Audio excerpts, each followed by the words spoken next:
Movie House Cinemas, proud sponsors of Conversations with Gerry Kelly. Treat yourself to a movie. Relax in VIP recliner seating without the VIP price tag. At Cityside, Glengormley, Mackara and Coleraine. Enjoy the show.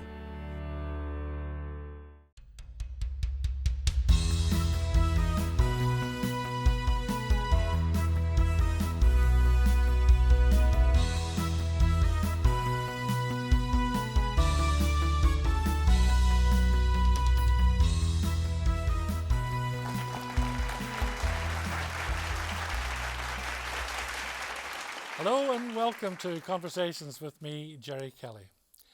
56 years ago, a young Derry schoolgirl had been chosen to represent Ireland in the Eurovision Song Contest. Off she went to Amsterdam, where she performed her song to an estimated television audience of 200 million. On Saturday, the 21st of March 1970, her song All Kinds of Everything was declared the winner. And for that 19-year-old singer, well, her life would never be the same again. My special guest tonight is, of course, Dana. How great it is to see you. It's lovely to see you and too. Thank you for being my guest tonight.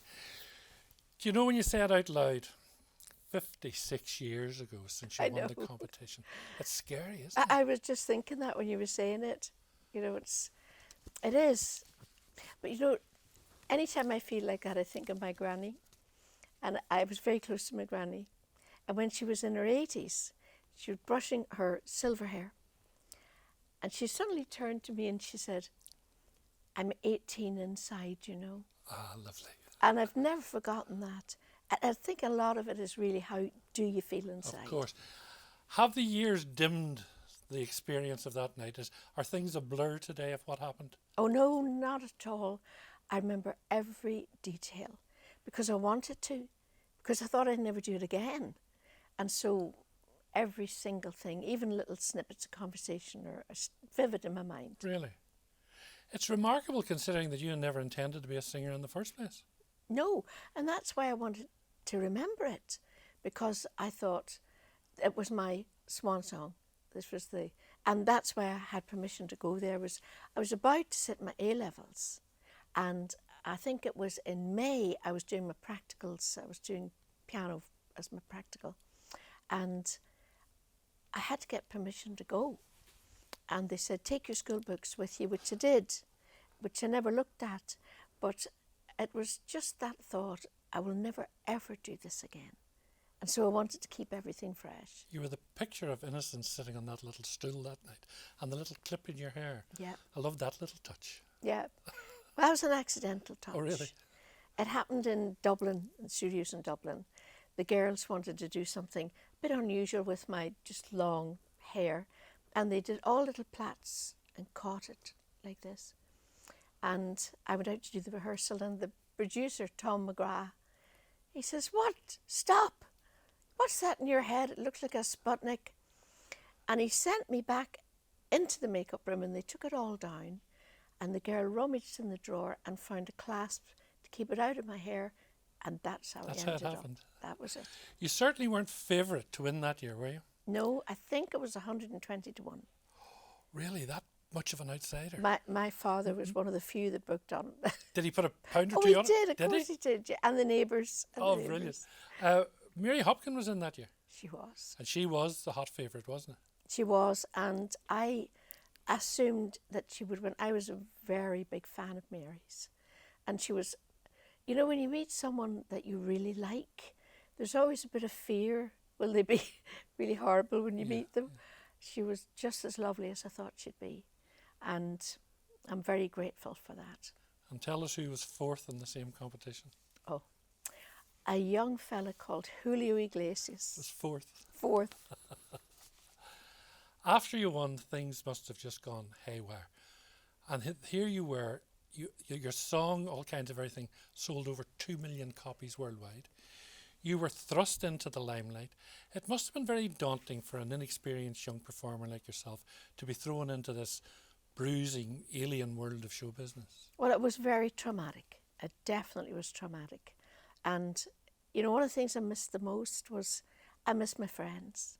You know, we all went to school together. We'd always meet on a Saturday. We'd go down the town and try to make a Coca-Cola last for 5 hours while you watched everybody going by. I really missed that friendship. And my father, he travelled with me, so that was a great help. But it was sometimes very lonely. Yeah.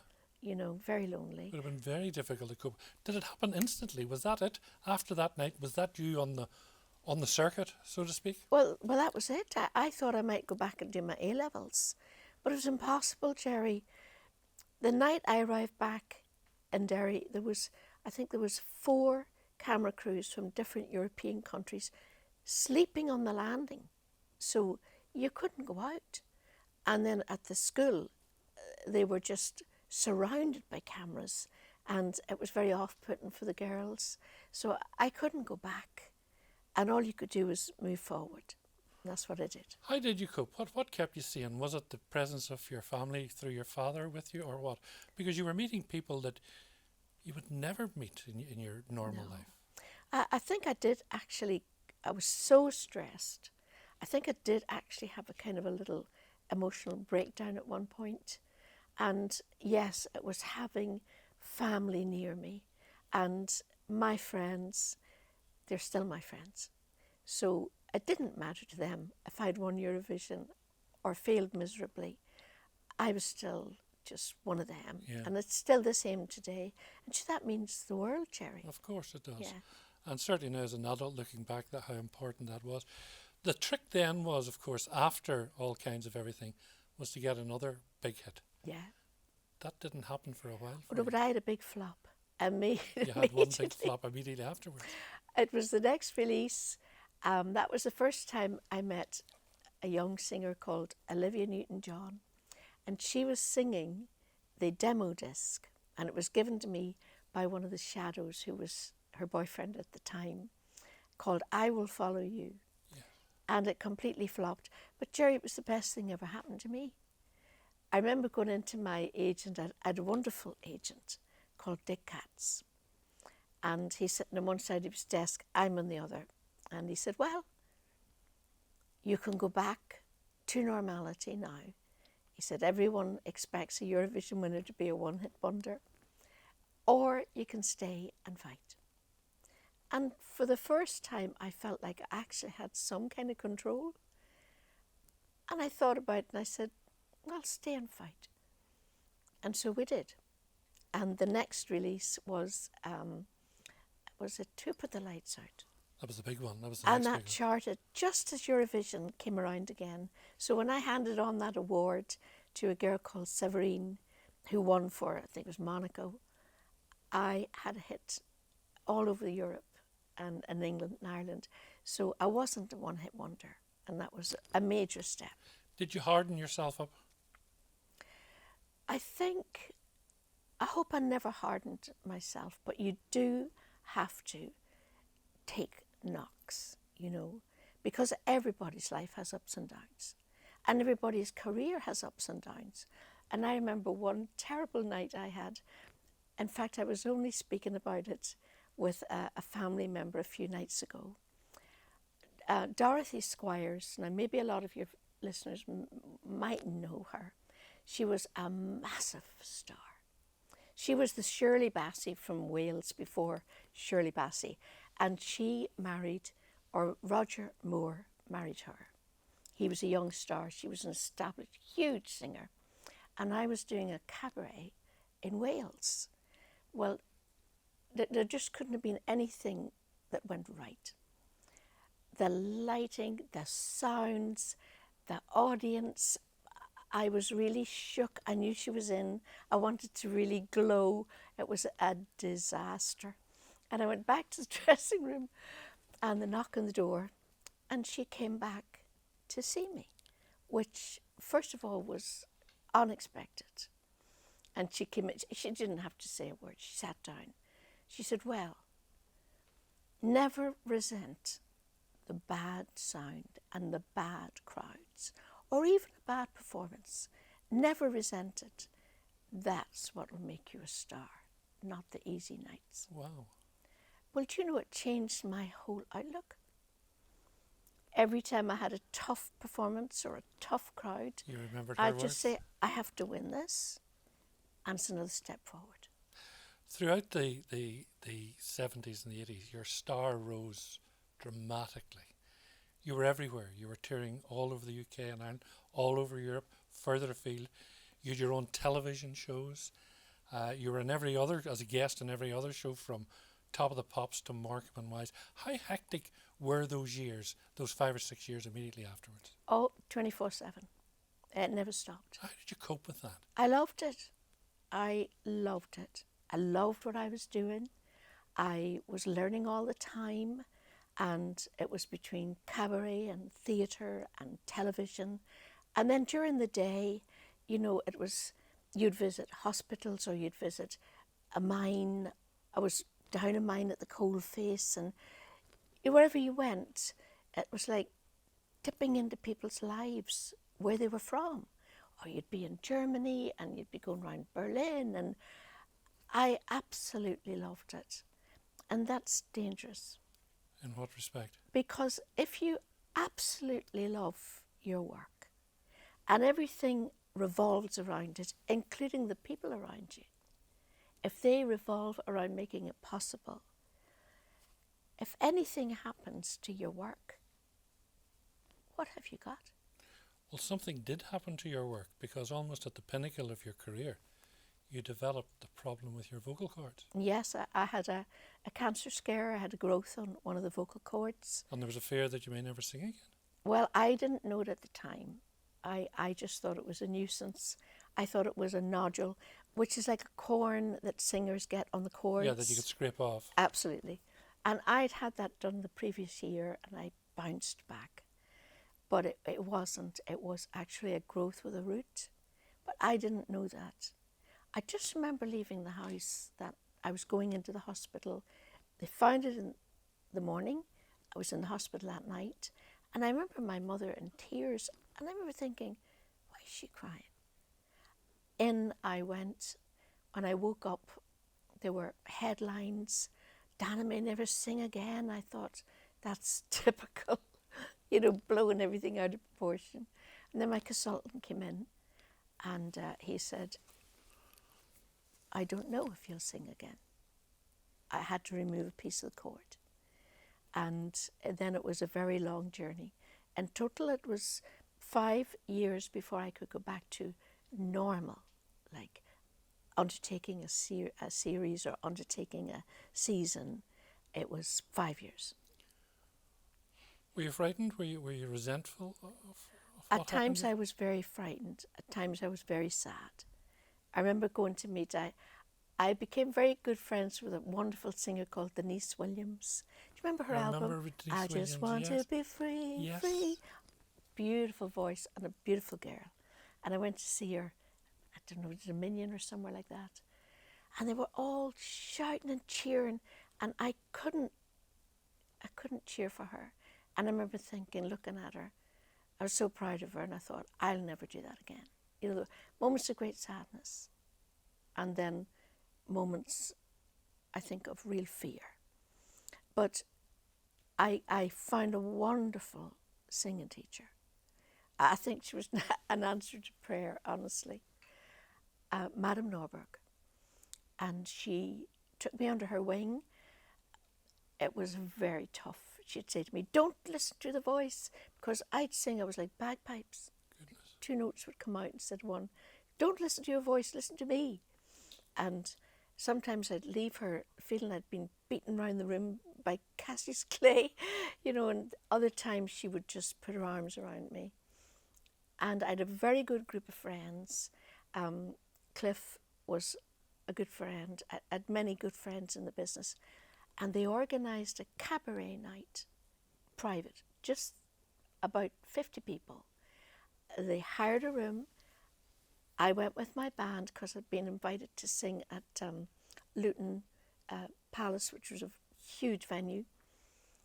And I did my whole act. And that was the first time I'd actually sung in front of an audience. How difficult was it to get back into the mainstream of entertainment? Because your confidence must have been shattered for a start. Do you know, my confidence was greatly shattered.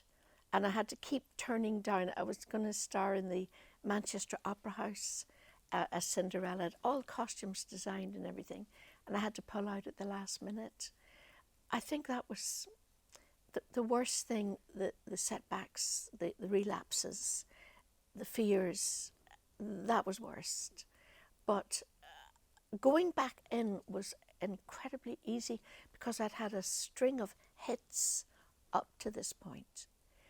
And people were so wonderful, you know, and they were really rooting for me. So I went more or less straight back in again. Had it stopped there, how would you have felt? I was planning to go finish my music exams. I wanted to teach music and English. Still, you were thinking of that? Yes, I thought I'd go back. I'll give piano lessons, you know. But what a come down that would have been from the heights that you reached. It was a very big step up from where I was. Yes. So. But it was a very big step down from where you might have ended up. Yeah, but you know, it's funny how it was drummed into me all my life. When I used to sing in the faces, the thing that was drummed in every time, it's better to be a good loser than a bad winner.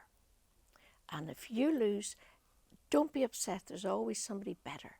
And if you win, don't be big-headed because there's always somebody worse. Yeah. And I think it stuck with me in my life. And when that happened to me, yes, there was moments when you could just cry for all the things you couldn't do. But I also had a sense, you know, my parents said, look, we got by when we had no money and we'll get by when there's no money. It was so important to have that. That's the Derry upbringing, you see. That's the Derry upbringing. Know, I think many people in Ireland, in Northern Ireland, think the same way of that generation who came through such hard times. Yeah. You know. Let's move on, because you headed off to America, to Alabama. Yes. How did that come about? What were you doing out there with the family and with Damien? You were married at this stage. Indeed. Well, Damien was offered a job there, and for us, I really felt it was absolutely right because we were flying all over Europe and America, and we were living in Northern Ireland. Yeah. And, you know, we'd young children, and you'd be all right for 2 days. You know, you'd think, oh, thank God I can sleep. You know, I don't have to get up in the morning. And then I would just fall into like a depression. I'd miss the children so much. And we felt it was absolutely right. We went for Damien's job, and I went because I wanted to be a mother. But by doing so, you were giving up your career. Yeah, but not entirely, but a lot of it. I was still booked for summer seasons and you were coming winter back seasons. for those. Okay. We'd all come back for okay, those, okay. which was wonderful. And if there was major televisions that I had to do, like I did the Children's Royal Variety, and I would come back for that. So I wasn't completely cut off, but it gave me time. I could take the children to school, I could pick them up, I'd be there, and I absolutely loved it. You worked with, and I've written it down, the Eternal Word Television Network, the largest Catholic television company in America. Yes. What was your role there? Well, Damien was part of building like a retreat centre, a conference centre and everything. And we lived not too far away. And I was perfectly happy once I knew how to get to the school, taking the kids to school, you know. But they had no music. And it was a Catholic teaching network. But it was interesting. I'd say at least 80% of the crew and staff weren't Catholic, because it's very much a Southern Baptist area. Beautiful people, and we all worked so well together. And Mother Angelica, who founded it, she said, we have no music, we just have talking heads. Would you do a music program? And at first I said no. And then I thought about it, and I thought, well, if I can take them to school and pick them up, I'll do it. So I did. Where I would invite people, and most of them were not Catholic because there wasn't a really developed Catholic network of Catholic ministry or music ministry. Wonderful artists. And they would just tell how their life changed, you know, through their own faith journey. Many of them came from the world of rock or the world of pop or the world of country, and they would just talk about their journey in life. How long did you stay there? We were in America for 8 years. Were you? Yeah. And family there as well? Alabama wouldn't have been my first choice of going to America. No, and I didn't want to go to Alabama. I didn't want to go to Alabama because Alabama in films Yes. is I know what you're going to say, yeah. dirt tracks, Mississippi's burning and all the rest. burning crosses on the lawn. We had a very good friend in Scotland. He used to ring us regularly, and he'd say, "Have you any burning crosses on the lawn yet?" But I was actually very frightened of America, and I was frightened of Alabama. Yeah. Oh my goodness, they were beautiful people. Oh, really? They'd follow us round the supermarket because they loved the Irish accent. And there was one little lady, she used to come with pasta and meatballs. She was Italian. For us, she'd come weekly with these meals, and we had wonderful neighbours, and we grew to love it very much. It shows you, Gerry, you can't judge books by the cover. No, absolutely not. What brought you back to Ireland? Well, what brought me back was, first of all, I was nominated to run in the Irish presidential election. And that came out of the blue, did it? It did, but we were still living there. And when that was over, we went back there. I thought, back to normality. But I had a very big vote in the presidential election. Why did you stand for it? Well, because in 1995, I had done a 25-year, they did a documentary on me, and I did an album of all the songs I'd recorded through the years. And I toured all over Ireland.